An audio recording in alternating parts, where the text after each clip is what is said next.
Assalamualaikum sahabat-sahabat yang dirahmati Allah, selamat datang di channel Penuh Hikmah. Hari ini saya akan menceritakan seekor ular piton lahirkan bayi manusia. Namun sebelum kita mulai, saya sarankan untuk menuliskan sholawat Nabi Muhammad agar kelak sholawat ini menjadi saksi untuk mendapat syafaat di akhirat. Like dan subscribe ke channel ini sangat membantu menyebarkan dakwah Islam dan menjadi amal jariah. Malam itu, hutan Kalimantan Barat tenggelam dalam keheningan yang pekat. Hanya suara jangkrik dan gemerisik dedaunan yang menemani malam. Namun, tiba-tiba, suara tangisan bayi menggema dari dalam hutan, membelah sunyi seperti jeritan jiwa yang tersesat. Suara itu begitu tajam hingga burung-burung yang tengah bertengger di dahan terbang berhamburan, seolah terkejut oleh sesuatu yang tak lazim. Arman, yang saat itu tengah memasang perangkap untuk berburu di tepi hutan, menghentikan langkahnya. Ia berdiri diam, mendengarkan dengan seksama. Tangisan itu terdengar jelas, tetapi arah sumbernya sulit ditebak. Hatinya berdebar tak karuan. Di hutan belantara seperti ini, suara manusia, apalagi tangisan bayi, adalah sesuatu yang nyaris mustahil. Dari mana suara itu? Gumam Arman dengan nada berbisik, seolah takut ada sesuatu yang mendengarnya. Ia menyalakan obor yang dibawanya dan perlahan memasuki hutan, mengikuti suara yang semakin lama semakin nyata. Langkahnya hati-hati, menepis ranting-ranting kecil yang menggantung di depannya. Bau tanah basah dan dedaunan menyelimuti penciumannya, bercampur dengan rasa waspada yang kian menguat. Setelah berjalan beberapa menit, Arman tiba di sebuah area yang dipenuhi tanaman rotan dan akar-akar pohon besar. Di sanalah ia melihat sesuatu yang membuat napasnya tertahan. Di tengah lingkaran akar pohon beringin raksasa, seekor ular piton raksasa melingkar dengan tubuh yang bersinar tertimpa cahaya bulan. Dan di tengah-tengah lingkaran tubuh ular itu, terbaring seorang bayi yang menangis kencang. Bayi itu tampak begitu kecil dan rapuh dibandingkan tubuh ular yang menjulang. Namun, anehnya, ular itu tidak menunjukkan tanda-tanda ingin memangsa. Sebaliknya, ia tampak menjaga bayi tersebut dengan tatapan tenang. Matanya yang menyala merah memantulkan sinar bulan, menciptakan aura misterius yang membuat Arman merinding. Arman ingin melangkah maju, tetapi kakinya seolah terpaku di tempat. Ia dilanda perasaan takut dan heran yang bercampur menjadi satu. Apa yang sebenarnya terjadi di sini? Pikirnya, sambil terus mengamati pemandangan luar biasa di depannya. Tangisan bayi itu perlahan mereda, tetapi gema suaranya masih terasa di telinga Arman. Ia memutuskan untuk mendekat, meski hatinya terus diliputi keraguan. Ular itu hanya memandangnya tanpa bergerak, seolah memahami bahwa Arman tidak berniat jahat. Apa bayi ini milik seseorang? Bagaimana dia bisa sampai di sini? Bisik Arman dalam hati. Namun, tidak ada jawaban. Hanya keheningan hutan dan desis halus ular yang mengisi udara. Dengan keberanian yang terkumpul, Arman maju perlahan dan berjongkok di dekat sarang ular. Tangan kanannya terulur, mencoba mengambil bayi itu. Ular piton tersebut bergerak sedikit, memberikan ruang bagi Arman untuk mengambil bayi tanpa melukainya. Adegan itu terasa begitu aneh dan magis, seolah ada sesuatu yang lebih besar sedang terjadi. Setelah berhasil menggendong bayi tersebut, Arman melangkah mundur perlahan, tak henti-hentinya mengucap doa kepada Allah agar dirinya dan bayi ini selamat. Ular piton itu hanya memandang mereka berdua dengan tatapan yang sulit dimengerti, sebelum akhirnya melingkarkan tubuhnya kembali dan menghilang di balik akar pohon besar. Arman membawa bayi itu keluar dari hutan, tetapi hatinya dipenuhi berbagai pertanyaan. Siapakah bayi ini? Mengapa ia berada di sarang seekor ular raksasa? Dan yang lebih penting, apakah ini pertanda baik atau buruk bagi desanya? Tangisan bayi itu telah berhenti. Namun, keheningan malam kini terasa jauh lebih berat, seolah hutan sedang menyembunyikan rahasia yang tak boleh terungkap. Arman tiba di tepi hutan dengan nafas tersengal. Bayi yang digendongnya tampak tertidur lelap, meski beberapa saat lalu menangis dengan suara yang menggema. Wajah mungilnya terlihat tenang di bawah sinar rembulan. Tapi Arman tidak bisa tenang. Pikirannya dipenuhi bayangan ular raksasa yang melingkarkan tubuhnya dengan penuh kelembutan, seolah sengaja menjaga bayi itu. Di desa, penduduk sudah mulai berkumpul di balai adat. Kabar bahwa Arman masuk ke hutan karena mendengar tangisan bayi telah menyebar dengan cepat. Tetua adat, Pak Mawat, berdiri di tengah-tengah, mencoba menenangkan warga yang mulai berbisik-bisik dengan nada khawatir. "Apa yang sebenarnya terjadi?" tanya Pak Mawat begitu melihat Arman keluar dari kegelapan hutan. Arman, masih terengah, hanya bisa mengangkat bayi itu ke hadapan semua orang. Sejenak, keheningan menyelimuti mereka. Semua mata tertuju pada bayi yang mungil itu. Beberapa orang terlihat bingung, sementara yang lain terlihat ketakutan. "Ini bayi manusia," ucap Arman dengan suara gemetar. "Aku menemukannya di sarang seekor ular piton raksasa." Kerumunan itu langsung gaduh. Beberapa orang mundur ketakutan, sementara yang lain bertanya-tanya bagaimana bayi itu bisa selamat di tempat yang begitu berbahaya. "Tenang, semua tenang," seru Pak Mawat, mengangkat tangannya. Ia kemudian mendekati Arman dan memperhatikan bayi itu dengan seksama. Matanya menyipit saat melihat sesuatu di pergelangan tangan bayi tersebut. Sebuah gelang kayu kecil dengan ukiran burung enggang tergantung di sana. "Ini, ukiran Dayak," bisik Pak Mawat, nadanya terdengar lebih seperti berbicara kepada dirinya sendiri. Arman mengangguk. "Aku juga menyadarinya, Pak Mawat. Gelang ini bukan sesuatu yang biasa dimiliki bayi di desa kita. Sepertinya gelang ini memiliki makna tertentu." Pak Mawat mengangguk pelan, lalu mengajak Arman dan bayi itu masuk ke dalam balai adat. Warga yang penasaran mengikuti mereka dari belakang, meski masih diliputi rasa takut. Di dalam balai, Pak Mawat menyalakan lampu minyak dan memeriksa gelang itu dengan lebih teliti. Ukiran burung enggang tampak halus, dibuat dengan ketelitian yang luar biasa. "Ini adalah simbol perlindungan," ujar Pak Mawat akhirnya. Dalam tradisi Dayak, burung enggang melambangkan penjaga dan pembawa keberuntungan. Tapi kenapa bayi ini memiliki simbol itu? Dan kenapa dia berada di sarang ular piton? Pertanyaan itu menggantung di udara, tak ada yang berani menjawab. Namun, suasana semakin mencekam ketika seorang wanita tua bernama Busani, yang dikenal sebagai penjaga cerita leluhur, melangkah maju. "Ada legenda lama," kata Busani dengan suara pelan, "tentang ular penjaga hutan yang disebut Naga Rimba. Ia dipercaya sebagai pelindung anak-anak yang ditinggalkan atau kehilangan keluarganya. Namun, tidak ada yang tahu apakah legenda itu nyata atau hanya cerita untuk menakut-nakuti anak-anak nakal." Arman menggeleng pelan. "Aku melihat ular itu sendiri, Busani." Matanya merah seperti bara api, tapi sikapnya seolah ia tahu bayi ini butuh perlindungan. Pak Mawat memejamkan mata, mencoba mencerna semua informasi. "Kita harus mencari tahu lebih banyak tentang bayi ini. Tidak mungkin ia muncul di hutan tanpa alasan." Busani mengangguk. "Kita harus bertanya kepada para tetua di desa-desa lain. Mungkin ada seseorang yang kehilangan bayi atau sengaja meninggalkannya di sana." Sementara diskusi itu berlangsung, bayi yang semula tenang tiba-tiba menangis keras. Tangisannya menggema di seluruh balai adat, membuat semua orang terdiam. Arman memeluk bayi itu dengan lembut, mencoba menenangkannya. Namun, di saat yang sama, ia merasakan sesuatu yang dingin dan mengerikan menyusup ke dalam hatinya. Tangisan bayi itu terasa seperti peringatan. Pagi hari setelah malam penuh kejadian, desa masih dirundung suasana tegang. Tangisan bayi yang dibawa Arman masih menggema di benak warga, seolah menyimpan pesan yang belum terungkap. Pak Mawat memutuskan untuk mengadakan pertemuan bersama para tetua desa. Mereka harus mencari tahu lebih banyak tentang gelang kayu yang dikenakan bayi tersebut, serta asal-usulnya. "Arman, kau ikut denganku," kata Pak Mawat saat mereka bersiap untuk menelusuri sungai yang mengalir ke hutan. "Kita akan mencari jejak atau tanda-tanda lain yang mungkin bisa menjelaskan bagaimana bayi itu sampai di sana." Arman mengangguk patuh. Ia merasa bertanggung jawab atas apa yang terjadi, terutama setelah ia menjadi saksi langsung pertemuan aneh dengan ular piton raksasa itu. Dengan membawa peralatan sederhana, mereka berdua berjalan menuju Sungai Hitam, sebuah aliran sungai yang melintasi hutan dan sering dianggap keramat oleh penduduk desa. Sungai itu terkenal dengan airnya yang gelap pekat, seperti diselimuti bayangan abadi. Tidak banyak yang berani mendekatinya, apalagi di malam hari.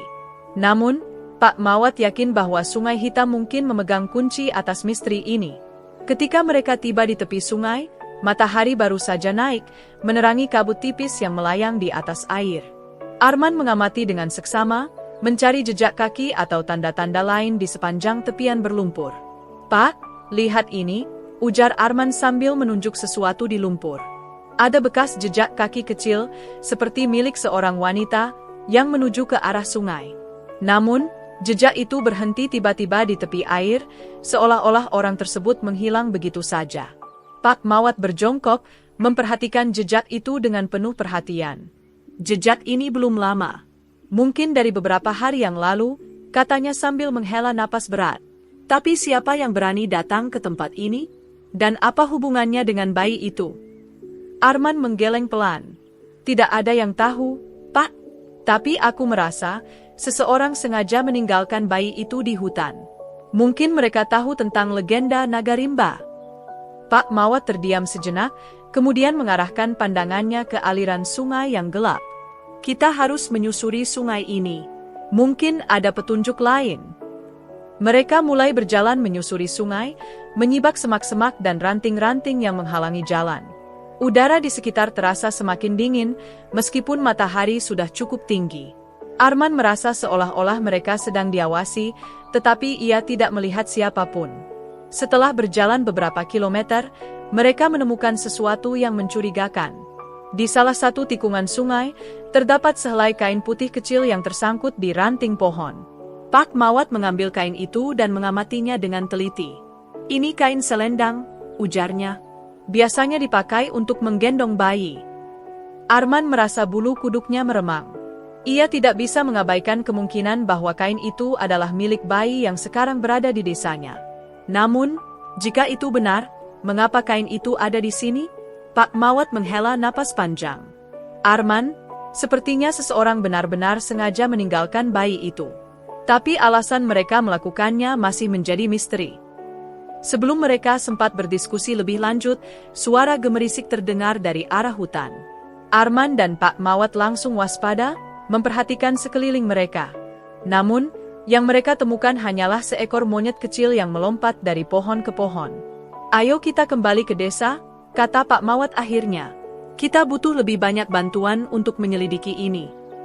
Mereka berdua bergegas kembali ke desa, membawa kain selendang sebagai petunjuk baru. Namun, di dalam hati mereka, keduanya tahu bahwa misteri ini belum mendekati akhir. Malam itu, suasana desa terasa lebih sunyi dari biasanya. Penduduk yang biasanya berkumpul di balai desa atau berkelakar di beranda rumah masing-masing memilih untuk berdiam diri. Kehadiran bayi yang ditemukan Arman di sarang ular piton raksasa telah mengguncang hati mereka. Di tengah keheningan itu, Arman duduk di rumah Pak Mawat bersama beberapa tetua desa, memandang selendang putih yang ditemukan di tepi sungai hitam. Selendang ini jelas bukan milik salah satu penduduk desa kita, ujar Pak Mawat. Tapi pola jahitannya khas, sepertinya berasal dari desa tetangga. Kalau begitu, kita harus mencari tahu apakah ada keluarga dari desa lain yang kehilangan bayi, sahut Arman. Namun, sebelum mereka bisa memutuskan langkah selanjutnya, seorang wanita tua dengan pakaian lusuh masuk ke rumah Pak Mawat. Ia adalah Bu Sari, seorang pendatang yang tinggal di pinggiran desa. Wajahnya penuh kerutan, dan matanya tampak berat, seolah membawa beban yang tak tertahankan. Aku tahu sesuatu tentang bayi itu, ujar Bu Sari dengan suara bergetar, membuat semua orang menoleh kepadanya. Pak Mawat mempersilakan Bu Sari duduk, sementara Arman menyimak dengan tegang. Aku bukan ibu kandung bayi itu, kata Bu Sari dengan nada lirih. Tapi aku yang membawanya ke hutan. Semua orang terkejut mendengar pengakuannya. Kenapa kau melakukan itu? Tanya Pak Mawat, berusaha tetap tenang. Bu Sari menghela napas panjang, lalu mulai bercerita. Beberapa hari yang lalu, aku menemukan bayi itu di tepi sungai hitam. Ia ditinggalkan oleh seseorang yang tidak aku kenal. Saat itu, aku takut membawa bayi itu ke desa karena aku sendiri hanya seorang pendatang. Aku khawatir orang-orang akan menuduhku menculiknya. Jadi, aku ingat legenda naga rimba dan memutuskan untuk meninggalkannya di hutan, berharap ular penjaga hutan itu akan melindunginya. Arman mengepalkan tangan, menahan emosi yang meluap. Kau meninggalkan bayi itu sendirian di sarang ular. Bu Sari menunduk dengan rasa bersalah. Aku tidak tahu harus berbuat apa. Aku hanya mengikuti instingku. Lagi pula, aku melihat ular itu tidak berbahaya. Ia hanya diam dan melingkar, seolah menunggu sesuatu. Pak Mawat menghela napas panjang. Apa kau melihat siapa yang meninggalkan bayi itu di tepi sungai? Bu Sari menggeleng pelan. Tidak. Hanya ada bayi itu dan selendang putih yang kau temukan. Keheningan melingkupi ruangan. Semua orang merasa ada sesuatu yang lebih besar dan rumit dari sekadar tindakan Bu Sari. Bayi itu bukan hanya sekadar anak yang ditinggalkan. Gelang kayu, ular penjaga hutan, dan lokasi penemuannya di Sungai Hitam, semuanya terasa seperti bagian dari teka-teki yang lebih besar. Kalau begitu, besok kita akan pergi ke desa-desa tetangga, kata Pak Mawat akhirnya. Kita harus mencari tahu asal-usul bayi ini. Dan jika ada yang mengenalnya, kita akan membawa kabar itu kepada mereka. Bu Sari mengangguk pelan, wajahnya masih dipenuhi rasa bersalah. Aku akan ikut. Aku ingin menebus kesalahanku. Malam itu, setelah semua orang bubar, Arman duduk sendirian di beranda rumahnya. Ia memandang ke arah hutan yang gelap, berpikir tentang bayi itu dan ular raksasa yang ditemuinya. Apa sebenarnya yang kau sembunyikan, naga rimba? Gumamnya pelan, sebelum akhirnya masuk ke dalam rumah untuk beristirahat. Pagi itu, rombongan kecil dari desa Arman berangkat menuju desa tetangga. Pak Mawat memimpin perjalanan dengan membawa selendang putih sebagai barang bukti. Di belakangnya, Arman, Bu Sari, dan beberapa penduduk lain mengikuti dengan langkah hati-hati. Perjalanan menuju desa tetangga memakan waktu hampir setengah hari melewati jalan setapak yang dikelilingi hutan lebat. Matahari berada di puncaknya ketika mereka akhirnya tiba di desa Mandai, desa terdekat yang dikenal dengan ukiran kayu khas Dayak. Desa itu tampak tenang, dengan rumah-rumah panggung berjajar rapi dan suara anak-anak bermain di kejauhan. Namun, begitu rombongan dari desa Arman memasuki desa, perhatian penduduk langsung tertuju kepada mereka. Pak Mawat meminta izin kepada Kepala Desa Mandai, Pak Benua, untuk berbicara di balai adat. Setelah mereka duduk di ruangan yang lapang dan sederhana, Pak Mawat mengangkat selendang putih itu ke hadapan para tetua desa Mandai. Apakah ada yang mengenali selendang ini? Tanya Pak Mawat dengan nada tegas. Tetua desa Mandai mengamati selendang itu dengan seksama. Salah satu dari mereka, seorang pria tua bernama Pak Jaya, tampak terguncang begitu melihat kain tersebut. Selendang ini milik keluarga Salim, ujar Pak Jaya dengan suara gemetar. Mendengar nama itu, beberapa penduduk desa Mandai saling bertukar pandang. Pak Benua pun terlihat ragu sebelum akhirnya bertanya, "Apa kau yakin, Pak Jaya?" Pak Jaya mengangguk. "Aku mengenal pola jahitan ini. Keluarga Salim pernah membuatnya untuk cucu mereka yang baru lahir." Namun, Pak Jaya menghentikan ucapannya, wajahnya berubah suram. "Namun apa?" desak Pak Mawat, tidak bisa menyembunyikan rasa penasaran. "Namun keluarga Salim sudah tidak tinggal di desa ini," lanjut Pak Jaya. "Mereka pergi beberapa bulan lalu setelah kehilangan cucu mereka yang baru lahir. Bayi itu hilang tanpa jejak. Keluarga itu hancur, dan mereka memutuskan untuk meninggalkan desa." Rasa dingin menjalar di punggung Arman. "Apakah ada yang tahu kemana mereka pergi?" tanyanya. Pak Jaya menggeleng. "Tidak ada yang tahu pasti. Mereka pergi tanpa banyak bicara, hanya meninggalkan rumah mereka yang sekarang kosong." Rombongan dari desa Arman memutuskan untuk mengunjungi rumah yang disebut Pak Jaya. Rumah itu berada di ujung desa, tampak usang dan ditinggalkan begitu saja. Pintu depan rumah bergoyang pelan ditiup angin, menciptakan suara berderit yang menyeramkan. Ketika mereka memasuki rumah, suasana di dalam terasa dingin dan sunyi. Beberapa barang masih tertinggal, seperti meja kayu yang penuh debu dan beberapa peralatan masak di sudut ruangan. Namun, yang paling menarik perhatian adalah sebuah ukiran kayu besar yang tergantung di dinding ruang tamu. Ukiran itu berbentuk burung enggang yang sama persis dengan motif di gelang kayu bayi yang ditemukan Arman. "Ini bukan kebetulan," bisik Pak Mawat. "Keluarga ini pasti memiliki hubungan dengan bayi itu." Namun, sebelum mereka bisa menyimpulkan lebih jauh, Bu Sari yang ikut dalam rombongan tiba-tiba berlutut di lantai, air mata mengalir di pipinya. "Bu Sari, ada apa?" tanya Arman, mendekatinya. Dengan suara bergetar, Bu Sari menjawab, "Aku mengenali burung enggang ini. Aku pernah melihatnya di tempat aku menemukan bayi itu. Ukiran yang sama ada di pohon tempat bayi itu diletakkan." Semua orang terdiam. Kata-kata Bu Sari membuka misteri baru. Bagaimana mungkin motif burung enggang itu bisa ada di dua tempat yang berbeda? Pak Mawat berdiri, pandangannya tajam. Kita harus mencari tahu lebih banyak tentang keluarga Salim. Jika bayi ini benar-benar cucu mereka, maka kita mungkin berada di tengah rahasia yang lebih besar daripada yang kita duga. Mereka meninggalkan rumah kosong itu dengan hati yang semakin gelisah. Namun, satu hal pasti, perjalanan untuk mengungkap kebenaran tentang bayi itu baru saja memasuki babak baru. Malam itu, rombongan dari desa Arman kembali berkumpul di rumah Pak Mawat. Mereka membawa hasil penyelidikan dari desa Mandai, namun belum cukup untuk mengungkap misteri bayi tersebut. Arman duduk bersandar di sudut ruangan, pikirannya melayang pada ukiran burung enggang yang ditemukan di rumah keluarga Salim. Ada sesuatu yang tidak masuk akal, ujar Arman, memecah keheningan. Jika bayi ini benar-benar cucu keluarga Salim, mengapa ia ditemukan di tengah hutan? Dan mengapa ada tanda-tanda perlindungan seperti gelang kayu dan ukiran di tempat bayi itu diletakkan? Pak Mawat mengangguk, wajahnya penuh kebimbangan. Mungkin keluarga Salim tidak sengaja meninggalkannya. Bisa saja ada pihak lain yang terlibat, seseorang yang memahami simbol-simbol itu. Bu Sari, yang duduk tak jauh dari mereka, tiba-tiba angkat bicara. Ada seseorang yang mungkin bisa kita temui. Seorang dukun tua bernama Pak Tandung. Dia tinggal jauh di dalam hutan dan dikenal sebagai penjaga tradisi leluhur. Jika ada yang tahu tentang makna ukiran dan gelang kayu itu, mungkin dia orangnya. Arman dan Pak Mawat saling bertukar pandang. Pergi ke hutan untuk menemui Pak Tandung adalah tugas yang berat dan berisiko, tetapi tampaknya mereka tidak punya pilihan lain. Keesokan paginya, Arman, Pak Mawat, dan dua penduduk lainnya memulai perjalanan menuju tempat tinggal Pak Tandung. Mereka harus menempuh perjalanan selama 1 hari penuh melewati hutan belantara, dengan medan yang semakin sulit saat mendekati tujuan.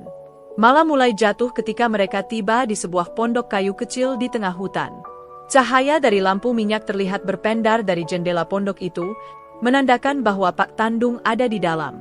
Ketika mereka mengetuk pintu, seorang pria tua dengan rambut putih panjang dan mata tajam membukakan pintu.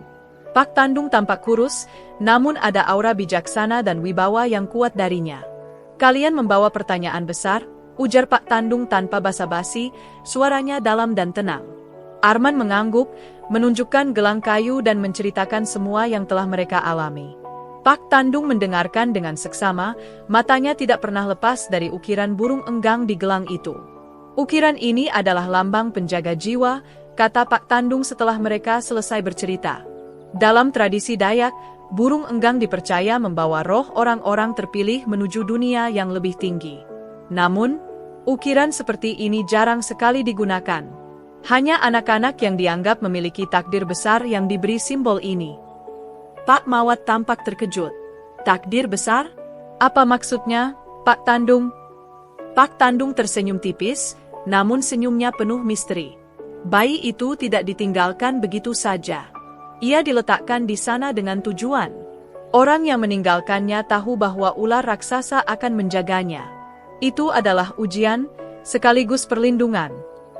Arman merasa bulu kuduknya meremang. Tapi siapa yang melakukan ini? Dan mengapa? Pak Tandung menghela napas panjang, tatapannya menerawang ke kejauhan. Aku tidak tahu siapa yang melakukannya, tapi aku tahu satu hal, bayi itu memiliki hubungan dengan sesuatu yang lebih besar dari desa kalian. Sesuatu yang melibatkan leluhur, hutan, dan bahkan roh-roh penjaga yang tak terlihat. Pak Mawat mengangguk pelan. Apa yang harus kami lakukan, Pak Tandung? Pak Tandung menatap mereka dengan tajam. Kalian harus melindungi bayi itu. Jangan biarkan siapapun yang berniat jahat mengambilnya. Dan jika kalian ingin menemukan kebenaran, pergilah lebih jauh ke dalam hutan. Ada tempat yang disebut Bukit Karang Sakti. Di sanalah kalian mungkin menemukan jawaban. Malam itu, mereka kembali ke desa dengan hati yang berat. Perjalanan ke Bukit Karang Sakti tidak akan mudah. Tapi mereka tahu bahwa itulah langkah berikutnya untuk mengungkap misteri bayi yang penuh rahasia ini. Keesokan harinya, Arman, Pak Mawat, dan 2 orang lainnya bersiap untuk perjalanan menuju Bukit Karang Sakti. Bukit itu berada jauh di tengah hutan, di wilayah yang jarang dijamah manusia karena dikenal penuh misteri dan mitos. Namun, Setelah mendengar kata-kata Pak Tandung, mereka yakin tempat itu memegang kunci misteri bayi yang ditemukan di sarang ular raksasa. Dengan peralatan sederhana, rombongan berangkat di pagi buta. Mereka membawa bekal seadanya dan perlengkapan untuk melintasi hutan. Suara burung dan gemerisik dedaunan menemani langkah mereka, namun suasana hutan terasa semakin mencekam semakin jauh mereka melangkah. Setelah beberapa jam berjalan, mereka tiba di sebuah sungai kecil yang airnya jernih namun dingin menggigit. Pak Mawat berhenti dan memandang ke arah aliran sungai. Kita akan mengikuti sungai ini. Menurut Pak Tandung, sungai ini akan membawa kita ke kaki Bukit Karang Sakti. Arman memerhatikan sekeliling. Hutan di sini lebih lebat, dengan pohon-pohon yang menjulang tinggi dan akar-akar besar yang mencuat dari tanah. Ia merasa ada sesuatu yang mengawasi mereka, meskipun ia tidak melihat siapapun. Beberapa jam kemudian, mereka mulai mendaki bukit. Jalannya terjal dan licin, dengan batu-batu besar yang tersebar di sepanjang jalur. Nafas mereka semakin berat, namun semangat untuk menemukan jawaban mendorong mereka untuk terus maju. Ketika mereka hampir mencapai puncak, mereka menemukan sebuah gua kecil yang pintu masuknya tersembunyi di balik tanaman merambat. Arman merasa jantungnya berdebar lebih cepat. Apa mungkin ini yang disebut Pak Tandung? Pak Mawat mengangguk. Kita harus masuk dan melihat apa yang ada di dalam. Mereka memasuki gua dengan hati-hati. Suasana di dalamnya gelap, namun sinar matahari yang masuk melalui celah-celah di atas gua memberikan penerangan samar. Di dinding gua, mereka menemukan ukiran-ukiran yang membuat mereka terdiam. Ukiran itu menggambarkan seekor burung enggang besar yang membawa bayi manusia di cakarannya. Di sekitarnya, terlihat ular-ular raksasa melingkar, seolah-olah melindungi bayi itu. Ini, seperti cerita tentang bayi yang kita temukan, bisik Arman, matanya tak lepas dari ukiran tersebut. Pak Mawat mendekati salah satu ukiran dan mengusapnya dengan tangan. Ini bukan hanya legenda. Ini adalah petunjuk. Tapi apa maksudnya? Di tengah ruangan, mereka menemukan sebuah batu besar dengan ukiran burung enggang yang sama. Batu itu tampak seperti altar, dan di atasnya terdapat sebuah wadah kecil yang terbuat dari kayu. Pak Mawat membuka wadah itu dengan hati-hati dan menemukan sebuah gulungan kain tua di dalamnya. Ia membuka kain itu perlahan, dan di dalamnya terdapat sebuah pesan yang ditulis dengan aksara kuno. Untungnya, Pak Mawat mengenal sedikit aksara Dayak dan mencoba membacanya. Pesan ini berbunyi, ujar Pak Mawat, suaranya bergetar. Anak yang dilahirkan di bawah perlindungan enggang adalah penjaga keseimbangan. Ia akan menjadi kunci antara dunia manusia dan alam roh. Jaga dia dari mereka yang ingin memanfaatkannya. Kata-kata itu membuat semua orang terdiam. Penjaga keseimbangan? Tanya Arman, suaranya penuh kebingungan. Apa maksudnya? Mengapa bayi itu disebut kunci antara dunia manusia dan roh? Pak Mawat menggeleng. Aku tidak tahu, tapi ini menjelaskan mengapa bayi itu dilindungi. Kita harus kembali ke desa dan menjaga bayi itu sebaik mungkin. Mungkin akan ada lebih banyak yang datang untuk mencarinya. Mereka meninggalkan gua dengan hati yang penuh tanda tanya. Namun, satu hal yang pasti, bayi itu bukan bayi biasa. Ia adalah bagian dari takdir besar yang menyangkut manusia dan alam. Setibanya kembali di desa, Arman dan rombongan segera menemui tetua untuk menyampaikan apa yang mereka temukan di Bukit Karang Sakti. Pak Mawat menjelaskan isi pesan di dalam gua, membuat suasana di rumah pertemuan menjadi tegang. Penduduk desa yang mendengar kabar ini mulai merasa bahwa kehadiran bayi itu membawa sesuatu yang besar, mungkin terlalu besar untuk desa kecil mereka. Bayi ini adalah penjaga keseimbangan, ujar Pak Mawat. Jika pesan itu benar, maka ia harus dilindungi, bukan hanya oleh kita, tapi mungkin oleh seluruh alam. Namun, tidak semua orang merasa nyaman dengan pernyataan itu. Beberapa penduduk, termasuk Pak Senun, yang terkenal sebagai orang paling skeptis di desa, mulai bersuara. Kita tidak tahu apa maksud sebenarnya dari pesan itu, kata Pak Senun dengan nada tajam. Bagaimana jika bayi itu justru membawa petaka? Kita tidak tahu siapa yang meninggalkannya, dan sekarang kita malah terlibat dalam urusan yang bahkan tidak kita mengerti. Arman berdiri, suaranya lantang. Pak Senun, kita tidak bisa meninggalkan bayi ini begitu saja. Semua tanda menunjukkan bahwa ia bukan ancaman. Sebaliknya, ia dilindungi oleh sesuatu yang besar, ular raksasa, gelang kayu, dan bahkan ukiran di gua. Kita tidak bisa mengabaikan semuanya. Pertengkaran kecil itu terhenti ketika suara tangisan bayi terdengar dari luar. Semua orang terdiam dan segera berlari ke rumah tempat bayi itu dirawat. Ketika mereka tiba, mereka menemukan bayi itu menangis keras, meskipun ia sudah digendong oleh salah satu wanita desa. Anehnya, angin dingin tiba-tiba bertiup kencang, meskipun malam itu tidak ada tanda-tanda badai. Pak Mawat memperhatikan sekeliling, merasa ada sesuatu yang aneh. Ada sesuatu di sini, gumamnya. Arman mengamati bayangan di sekitar rumah. Di sudut gelap dekat pohon besar, ia melihat sesuatu bergerak cepat. Tanpa berpikir panjang, ia mengambil senter dan berlari menuju bayangan itu. Ketika ia sampai di sana, ia hanya menemukan jejak kaki kecil yang mengarah ke hutan. Jejak itu tidak seperti jejak manusia dewasa, namun juga terlalu teratur untuk seekor binatang. Pak Mawat menyusul Arman, napasnya terengah.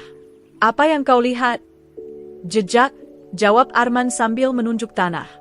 "Jejak ini terlalu aneh. Seolah-olah seseorang atau sesuatu sedang mengintai kita." Pak Mawat memeriksa jejak itu dengan seksama. "Kita harus berjaga-jaga.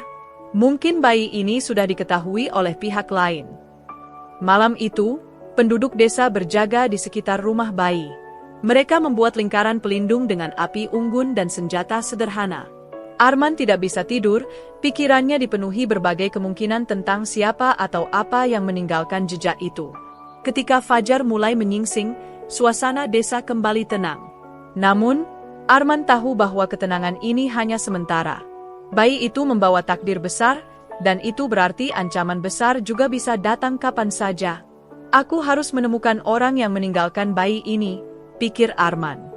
Hanya mereka yang tahu apa sebenarnya yang terjadi. Dengan tekad itu, ia mulai merencanakan langkah berikutnya. Pagi itu, Arman duduk di beranda rumah Pak Mawat, menatap hutan di kejauhan. Bayi yang mereka temukan kini tertidur lelap di gendongan Bulela, wanita desa yang ditunjuk untuk merawatnya sementara. Namun, kejadian malam tadi membuat Arman yakin bahwa waktu mereka untuk menemukan jawaban semakin sedikit. Pak Mawat menghampirinya. "Kita harus memutuskan langkah selanjutnya, Arman. Tidak mungkin kita terus menunggu di sini tanpa kepastian." Arman mengangguk pelan.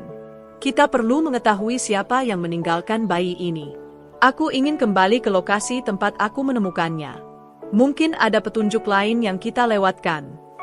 Pak Mawat setuju, dan mereka mengatur tim kecil untuk kembali ke sarang ular raksasa.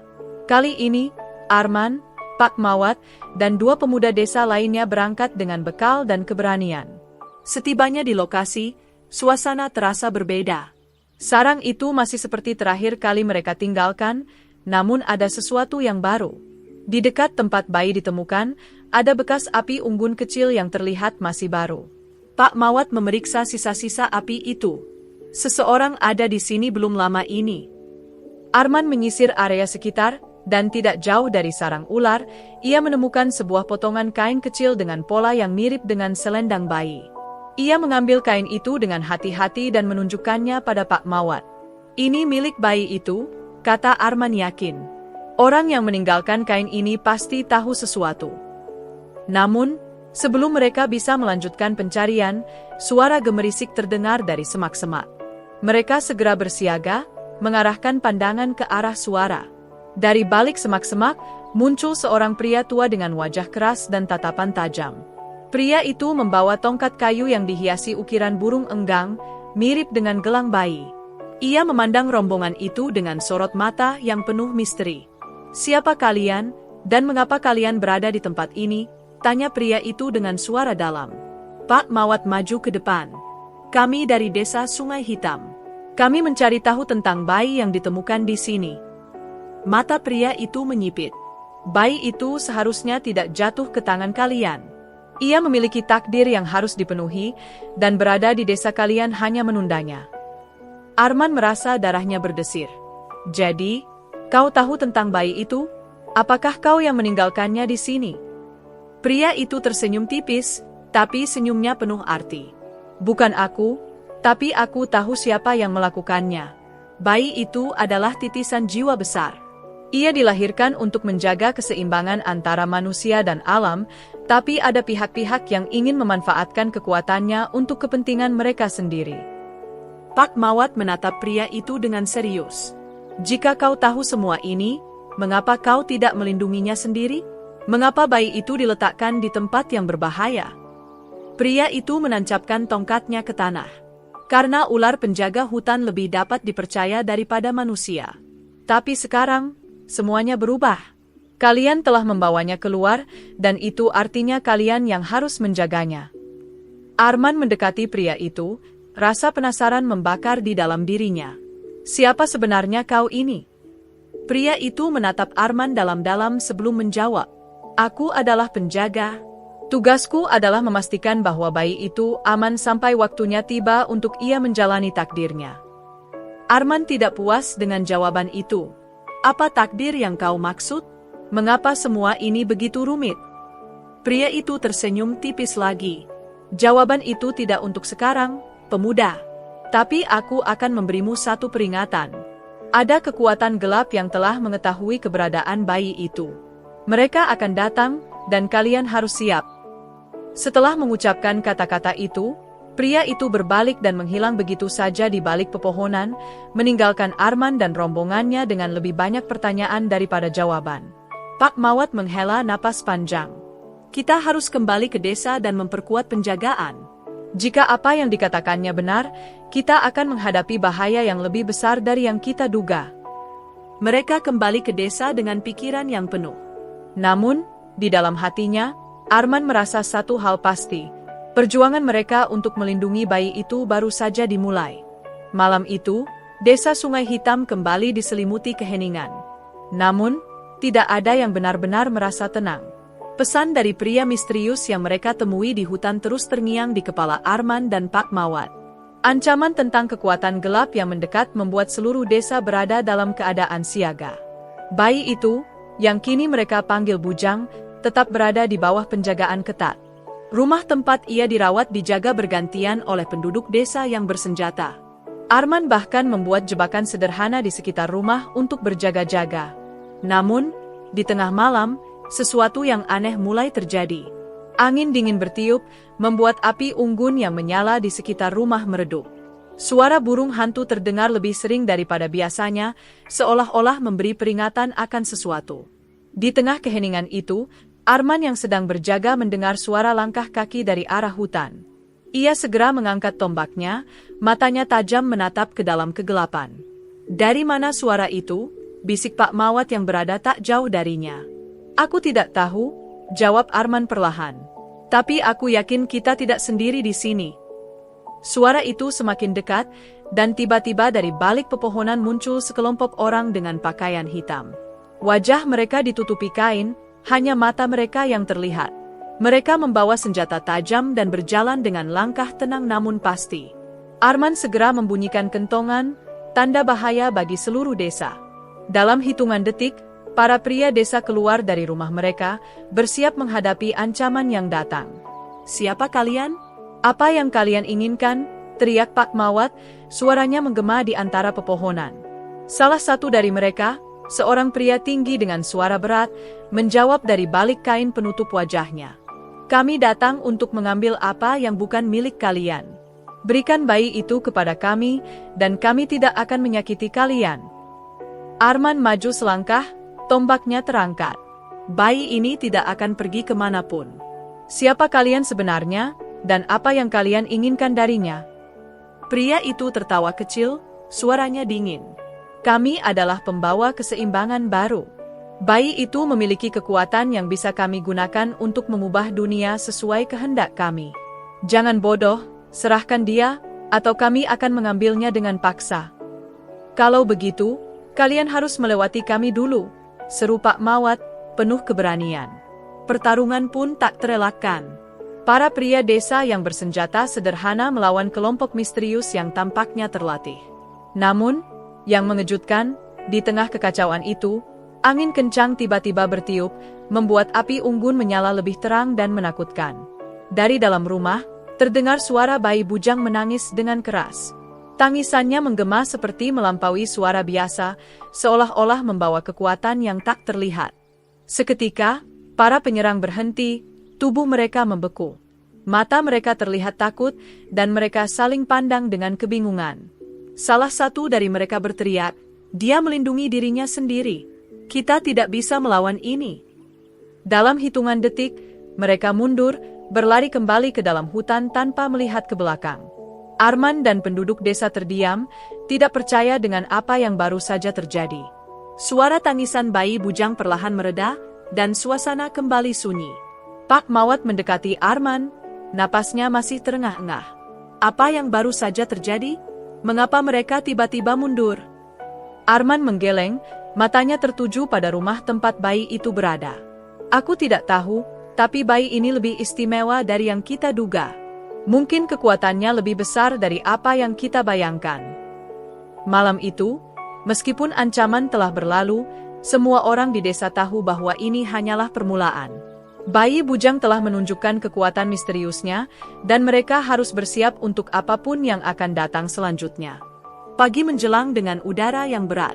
Penduduk desa masih terjaga, membicarakan peristiwa mengerikan yang baru saja terjadi. Di rumah tempat bujang dirawat, suasana lebih tenang, namun rasa penasaran dan kecemasan masih terasa di antara mereka yang berjaga. Pak Mawat dan Arman memutuskan untuk mengadakan pertemuan dengan beberapa tokoh desa. Mereka harus membahas apa yang terjadi dan mencari tahu lebih jauh tentang bayi itu. Semua orang sepakat bahwa bujang tidak bisa dianggap sebagai bayi biasa. Bayi ini menunjukkan kekuatannya tadi malam, kata Pak Mawat. Tapi kekuatan apa itu, dan dari mana asalnya?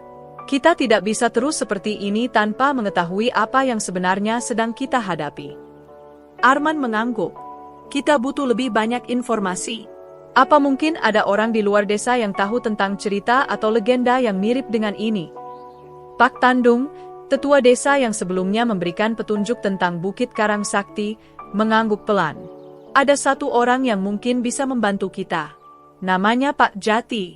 Dia tinggal di pinggiran hutan dekat perbatasan desa ini. Dia seorang penjaga hutan tua yang tahu banyak tentang cerita-cerita lama. Mungkin dia bisa memberikan jawaban. Tanpa membuang waktu, Arman dan Pak Mawat memutuskan untuk mengunjungi Pak Jati. Mereka membawa bujang bersama mereka, merasa bahwa kehadirannya mungkin akan membantu membuka lebih banyak misteri.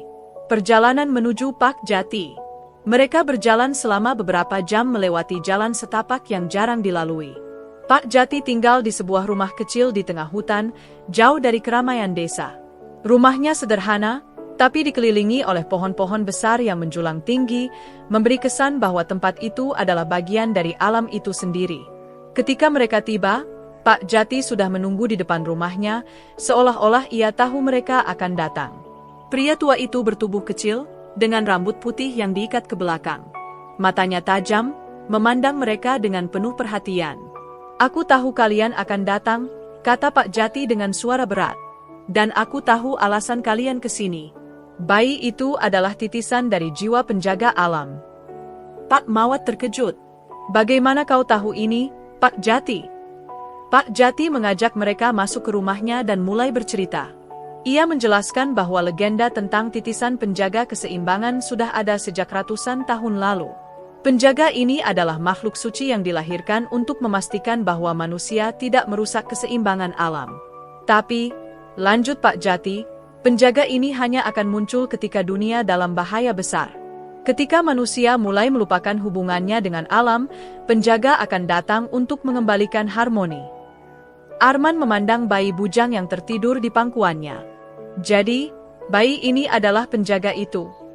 Pak Jati mengangguk. Ya, tapi dia belum menyadari takdirnya. Masalahnya, ada kekuatan lain yang ingin memanfaatkan bayi ini untuk tujuan yang berlawanan. Mereka ingin menguasai kekuatan penjaga untuk menghancurkan, bukan melindungi. Pak Mawat terlihat khawatir. Apa yang harus kita lakukan, Pak Jati? Bagaimana kita melindunginya dari kekuatan itu? Pak Jati memandang mereka dengan serius. Kalian harus membawanya ke tempat suci. Di sana, ia akan dilindungi oleh kekuatan yang lebih besar dari manusia biasa. Tapi perjalanan ke sana tidak mudah. Kalian harus melewati banyak rintangan, termasuk menghadapi mereka yang akan terus mengejar bayi ini. Pak Jati memberikan mereka sebuah peta yang menunjukkan lokasi tempat suci itu. Ini adalah satu-satunya cara untuk memastikan bayi itu selamat. Jika kalian gagal, keseimbangan dunia ini akan hancur. Arman mengambil peta itu dengan tangan yang gemetar. Kami akan melakukannya, apapun risikonya.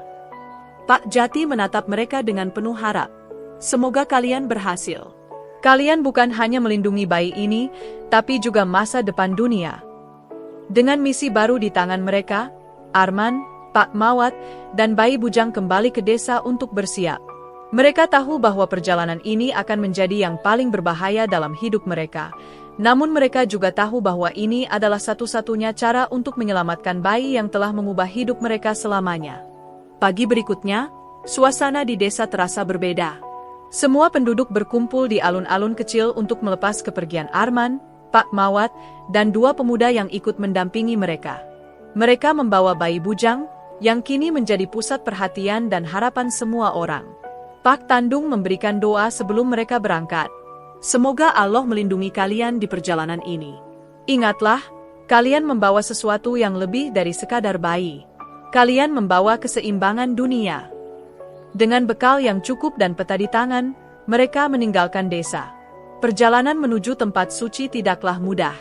Menurut peta yang diberikan Pak Jati, mereka harus melewati hutan lebat, menyusuri sungai, dan mendaki bukit terjal sebelum akhirnya tiba di tujuan. Hutan lebat yang penuh misteri. Saat memasuki hutan, suasana langsung berubah. Cahaya matahari sulit menembus lebatnya dedaunan, membuat mereka merasa seolah-olah berada di dunia lain. Suara burung, serangga, dan gemerisik dedaunan mengiringi setiap langkah mereka. Pak Mawat berjalan di depan, memegang peta sambil mengamati sekeliling. Kita harus tetap berada di jalur ini. Menurut peta, kita akan menemukan sungai yang harus kita susuri. Namun, tak lama kemudian, mereka dihadang oleh sesuatu yang tidak mereka duga. Seekor ular besar melintang di jalan setapak. Ular itu diam, matanya tajam menatap mereka, seolah-olah sedang menilai siapa mereka. Arman mengangkat tombaknya, bersiap melindungi rombongan. Tapi bayi bujang yang berada di gendongan Pak Mawat tiba-tiba mengeluarkan suara tawa kecil. Ular itu mengangkat kepalanya, lalu perlahan bergerak mundur, memberi jalan kepada mereka. Pak Mawat menoleh ke Arman dengan ekspresi bingung. Apa yang barusan terjadi? Arman tersenyum kecil. Aku rasa, bayi ini lebih banyak melindungi kita daripada kita melindunginya. Sungai berarus deras.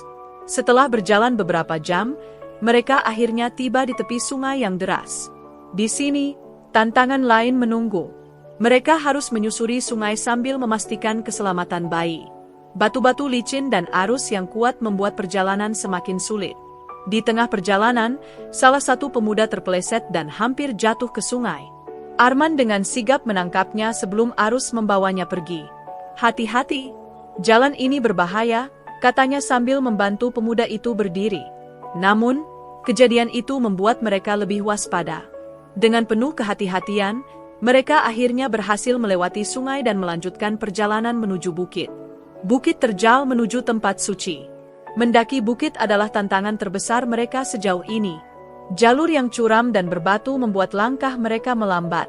Angin dingin bertiup kencang, menambah kesulitan perjalanan. Pak Mawat yang membawa bayi bujang harus ekstra hati-hati. Kita hampir sampai, katanya sambil menunjuk ke arah puncak bukit yang terlihat samar di balik kabut. Namun, sebelum mereka mencapai puncak, sebuah suara aneh terdengar. Suara itu seperti bisikan, datang dari segala arah. Mereka berhenti, mencoba memahami apa yang terjadi. Ini tidak baik, bisik Arman. Kita diawasi. Tiba-tiba, dari balik kabut, muncul sosok-sosok hitam. Mereka adalah kelompok yang sama yang menyerang desa. Kali ini jumlah mereka lebih banyak, dan mereka tampaknya lebih siap. Pemimpin mereka berbicara dengan suara lantang. Serahkan bayi itu kepada kami, dan kami akan membiarkan kalian pergi hidup-hidup. Arman mengangkat tombaknya, matanya penuh tekad. Kalian harus melewati kami dulu. Pertempuran pun pecah di lereng bukit. Meskipun jumlah mereka kalah, Arman dan rombongan melawan dengan gigih. Namun, musuh terlalu banyak, dan situasi menjadi semakin sulit. Ketika situasi tampak tak terkendali, bayi bujang kembali menangis dengan suara yang aneh. Suara tangisannya bergema, membuat musuh-musuh mereka terdiam. Angin kencang bertiup, dan dari dalam kabut, muncul seekor burung enggang besar. Burung itu melayang di atas mereka, mengeluarkan suara keras yang memekakkan telinga. Para penyerang mundur ketakutan, tidak berani melawan kekuatan yang tampaknya berasal dari alam itu sendiri. Arman dan rombongan hanya bisa terdiam, terpesona oleh kejadian itu. Burung enggang tersebut berputar beberapa kali di atas mereka sebelum terbang menuju puncak bukit, seolah-olah menunjukkan jalan. Pak Mawat berkata dengan suara pelan, "Kita harus mengikuti burung itu. Ia adalah tanda bahwa kita berada di jalan yang benar." Dengan semangat baru, mereka melanjutkan perjalanan, yakin bahwa mereka semakin dekat dengan tujuan mereka. Ketika mereka akhirnya mencapai puncak bukit, suasana berubah drastis. Kabut tebal yang menyelimuti bukit perlahan memudar, memperlihatkan sebuah pemandangan yang membuat mereka semua terdiam. Di depan mereka berdiri sebuah gerbang batu besar, dihiasi ukiran-ukiran rumit yang menggambarkan burung enggang, ular, dan berbagai makhluk hutan lainnya. Di sekitar gerbang, pohon-pohon tumbuh dengan bentuk yang aneh, seolah-olah melindungi tempat itu dari dunia luar. Burung enggang besar yang sebelumnya memandu mereka kini bertengger di salah satu cabang pohon, memandang mereka dengan mata yang penuh makna. Pak Mawat mendekati gerbang batu itu, mencoba memahami ukiran-ukiran yang terpahat di sana. Tempat ini, sepertinya sudah ada sejak zaman dahulu kala, gumamnya. Arman mengangguk. Ini pasti tempat suci yang dimaksud Pak Jati. Tapi bagaimana kita masuk ke dalam? Di tengah kebingungan mereka, bayi bujang yang berada di gendongan Pak Mawat tiba-tiba mengulurkan tangannya ke arah gerbang. Suara kecilnya terdengar seperti gumaman yang tidak jelas, tetapi cukup untuk membuat burung enggang di atas mereka bersuara keras. Seketika, gerbang batu itu mulai bergetar. Ukiran-ukiran di atasnya bersinar dengan cahaya kehijauan, dan suara seperti gemuruh terdengar dari dalam tanah. Perlahan, gerbang itu terbuka, memperlihatkan jalan masuk yang gelap namun memancarkan aura misterius. Pak Mawat menoleh ke Arman. "Aku rasa bayi ini memang kunci untuk tempat ini." Arman menarik napas dalam-dalam. "Kita sudah sejauh ini. Kita harus melangkah masuk." Di dalam tempat suci, ketika mereka memasuki gerbang, suasana berubah menjadi sunyi. Dinding-dinding batu di sekitar mereka dipenuhi ukiran yang lebih rumit, menggambarkan cerita tentang penjaga alam dan perjuangan mereka melawan kekuatan gelap. Di ujung lorong, mereka tiba di sebuah ruangan besar yang dipenuhi cahaya lembut. Di tengah ruangan itu terdapat altar batu berbentuk lingkaran, dengan simbol burung enggang dan ular yang terpahat di permukaannya. Pak Mawat mendekati altar itu dengan hati-hati, membawa bayi bujang. "Apa yang harus kita lakukan di sini?" tanyanya, suaranya hampir berbisik. Namun, sebelum ada yang bisa menjawab, suara gemuruh terdengar lagi. Dari balik bayangan di sudut ruangan, muncul sosok yang membuat mereka semua terkejut. Penjaga tempat suci. Sosok itu adalah seorang wanita tua dengan rambut putih panjang yang menjuntai hingga ke lantai. Pakaiannya terbuat dari kain alami yang dihiasi bulu-bulu burung enggang. Matanya yang tajam menatap langsung ke arah bayi bujang. "Kalian telah membawa penjaga kecil itu ke tempat yang tepat," katanya dengan suara lembut namun penuh wibawa. "Aku adalah penjaga tempat ini, dan tugas kalian hampir selesai." Pak Mawat menunduk hormat. "Kami membawa bayi ini ke sini karena kami ingin melindunginya. Kekuatan gelap sudah mengejar kami." Wanita tua itu mengangguk perlahan. "Kalian telah melakukan tugas kalian dengan baik. Tapi bayi ini harus menjalani takdirnya di sini, di tempat suci ini. Disinilah ia akan belajar menguasai kekuatannya dan melindungi keseimbangan dunia." Arman merasa hatinya berat. "Jadi, kami harus meninggalkannya di sini?" Penjaga itu tersenyum. "Kalian tidak meninggalkannya. Kalian telah memastikan ia sampai ke tempat yang tepat. Namun, perjalanan ini bukan hanya tentang bayi itu. Ini juga tentang kalian. Semua yang kalian alami telah mengajarkan kalian pentingnya menjaga hubungan antara manusia dan alam. Pesan itu harus kalian bawa kembali ke dunia luar." Mata Arman berkaca-kaca saat ia menatap bayi bujang. Kami sudah menganggapnya seperti keluarga. Meninggalkannya di sini adalah keputusan yang sulit. Wanita tua itu mendekati Arman, meletakkan tangannya di pundaknya. Kehilangan seringkali menjadi bagian dari pengorbanan. Tapi percayalah, bayi ini berada di tangan yang tepat. Dan ia akan selalu mengingat kalian sebagai pelindung pertamanya. Perpisahan yang penuh haru. Dengan hati yang berat, mereka meletakkan bayi bujang di atas altar batu. Cahaya lembut menyelimuti bayi itu, membuatnya tampak seperti berada di dalam pelukan alam itu sendiri. Pak Mawat dan Arman menunduk hormat untuk terakhir kalinya sebelum melangkah keluar dari tempat suci.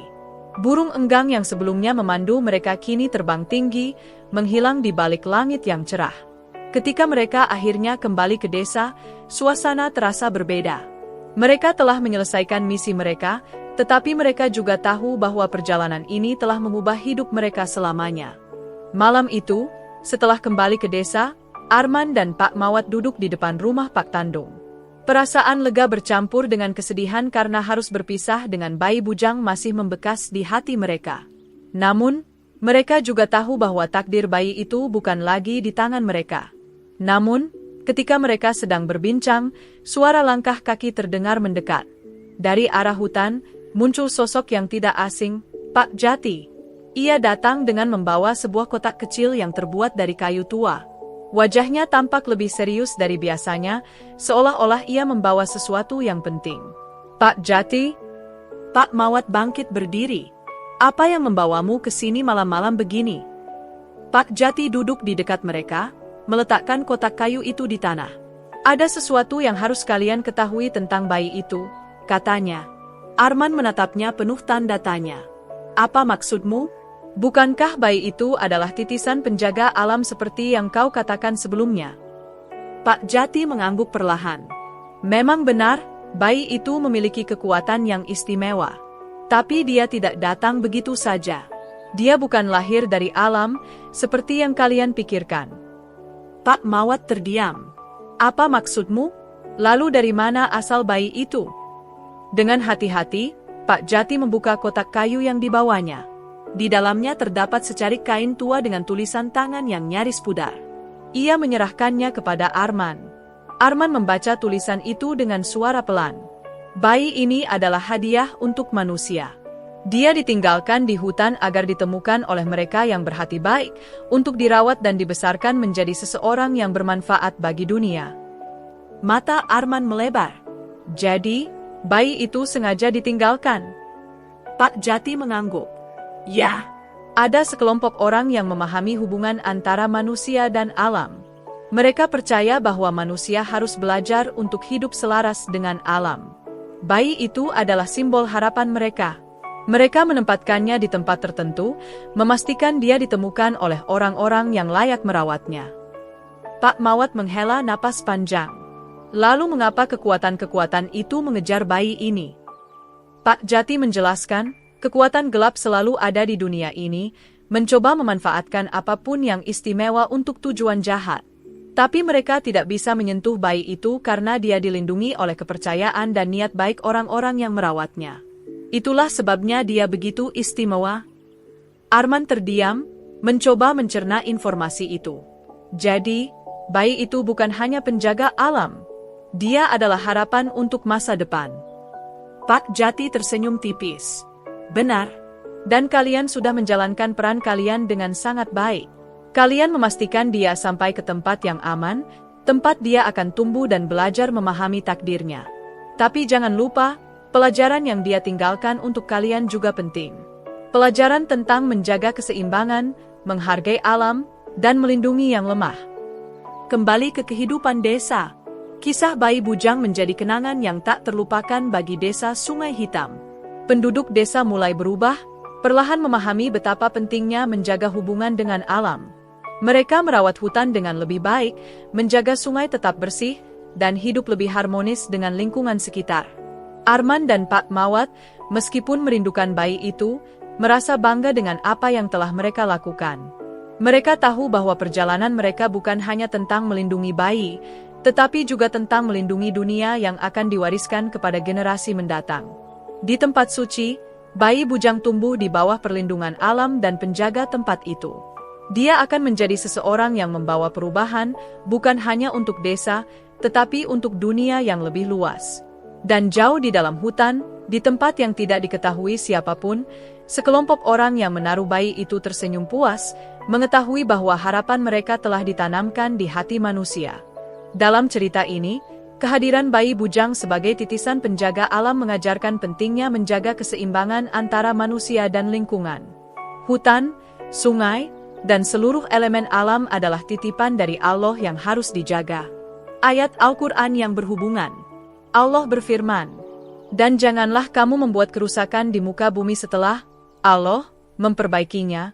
Berdoalah kepadanya dengan rasa takut, tidak akan diterima, dan penuh harap, akan dikabulkan." Sesungguhnya rahmat Allah sangat dekat kepada orang-orang yang berbuat baik. Quran Surat Al-Araf 56. Pesan ini mengingatkan kita bahwa manusia memiliki tanggung jawab untuk menjaga bumi dari kerusakan. Perusakan lingkungan adalah bentuk ketidaksyukuran terhadap nikmat Allah, sedangkan menjaga keseimbangan alam menunjukkan penghormatan kepada ciptaannya. Dalam kehidupan sehari-hari, kita bisa menerapkannya dengan cara sederhana, seperti mengurangi penggunaan plastik, menjaga kebersihan lingkungan, dan mendukung pelestarian hutan serta keanekaragaman hayati.